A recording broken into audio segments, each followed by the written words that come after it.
नमस्कार, मैं हूं सत्येंद्र शर्मा और आप देख रहे हैं दैनिक भास्कर। सरकार जहां शिक्षा को बेहतर करने की कोशिश कर रही है, वहीं दूसरी ओर जिम्मेदार अधिकारी इस ओर ध्यान नहीं दे रहे हैं। इस वक्त हम निषादगंज प्राथमिक विद्यालय के पास हैं और यहाँ से मुश्किल से 300 मीटर दूरी पर शिक्षा निदेशालय है। वहां पर बड़े अधिकारी सब बैठते हैं। बावजूद इसके यहाँ पर शिक्षकों की बेहतरी से ज्यादा यहाँ की दुर्दशा है, क्योंकि यहाँ पर शिक्षक नहीं है। 2 शिक्षक यहाँ पर तैनात हैं, लेकिन दोनों छुट्टी पर हैं। इसी के साथ साथ यहाँ जो एक अध्यापिका अभी आ रही है, वो रहीम नगर प्रथम से अधिकारियों के कथित तौर पर कहने पर यहाँ पर स्कूल खोलने आती हैं। यहाँ पर करीब 57 बच्चे पंजीकृत हैं। आप समझिए कि एक शिक्षक 5 कक्षाएं और 57 बच्चे, क्या ये पढ़ाई हो रही होगी या फिर उनको सिर्फ घेरने का काम होता होगा।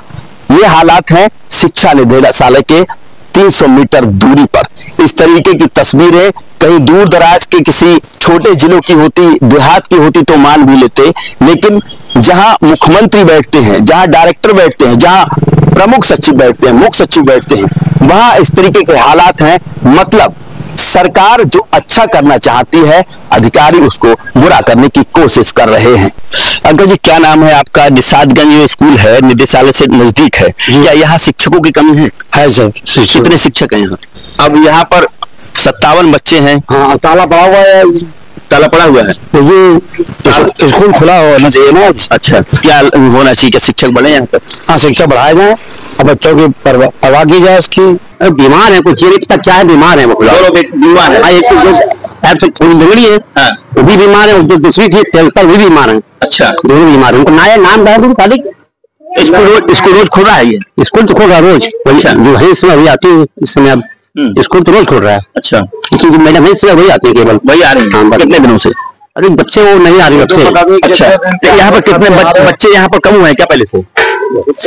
आते हैं वो तो कुछ आते हैं सब बच्चे आते हैं, जो उनको लेके आना होता है वो आते हैं। अच्छा, और वो तो लेके आते थे और दूर दूर से पकड़ के निकालना आते थे हम लोग। अच्छा, और उनके जो हस्बैंड थे बड़े वाली मैम जो प्रिंसिपल साहब, उनके पति जो है लेके आते थे बच्चे, कहाँ से, नदी किनारे से, कहीं घर। वो किसी और नीति के तहत नहीं, अधिकारियों की कथित नीति के वजह से हो रहे हैं। हम इस वक्त निषादगंज जो शिक्षा का निदेशालय है, बेसिक शिक्षा निदेशालय, यहाँ पहुंचे हैं और यहाँ से जो देखा जा रहा है कि यहाँ सभी अधिकारी बैठते हैं। समझिए, कई IAS अधिकारी बैठते हैं, लेखा विभाग के लोग भी बैठते हैं, तमाम BSA भी यहाँ पर आए दिन आते रहते हैं सभी जनपदों पे। अब यहाँ से अलग मैं दूसरी तस्वीर आपको दिखाऊंगा रोड के सामने। ये तस्वीर निषादगंज पुल की है और यहाँ से पुल के पहले बाएं हाथ पर एक गली है, वो मुड़ती है और यहाँ से मुश्किल से 300-400 मीटर का एक फासला है। और वहां पर तो देखा जा रहा है कि एक विद्यालय में एक टीचर 5 कक्षाएं और 57 बच्चों को पढ़ा रही है। अब पढ़ा रही है कि उनको खाली घेर के बैठी है, ये तो आप उनकी संख्या के हिसाब से ही देख सकते हैं। लेकिन जिस तरीके से शिक्षकों की संख्या स्कूल मर्जर के बाद पर्याप्त होनी चाहिए थी, लेकिन कई ऐसे स्कूल हैं जहां पर ये व्यवस्थाएं अभी भी फेल दिखाई दे रही हैं। सरकार चाहती है कि अच्छी शिक्षा बच्चों को मिले, लेकिन अधिकारी इन चीजों को मैनेज नहीं कर पा रहे हैं। सिर्फ क्या कर रहे हैं, कागजों पर प्रेजेंटेशन बना रहे हैं, कंप्यूटर पर प्रेजेंटेशन बना करके और आगे का काम बढ़ा देते हैं, लेकिन ग्राउंड में क्या स्थिति है वो इनको नहीं दिखाई देती है।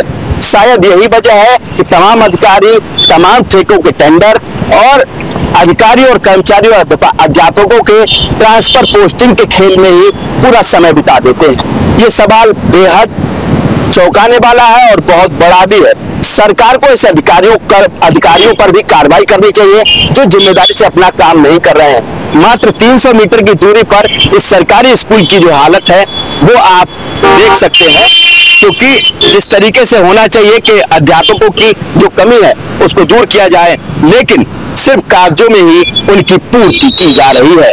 कैमरामैन साकेत उमराव के साथ सत्येंद्र शर्मा, दैनिक भास्कर, लखनऊ। यूपी में जो स्कूल मर्ज हो रहे हैं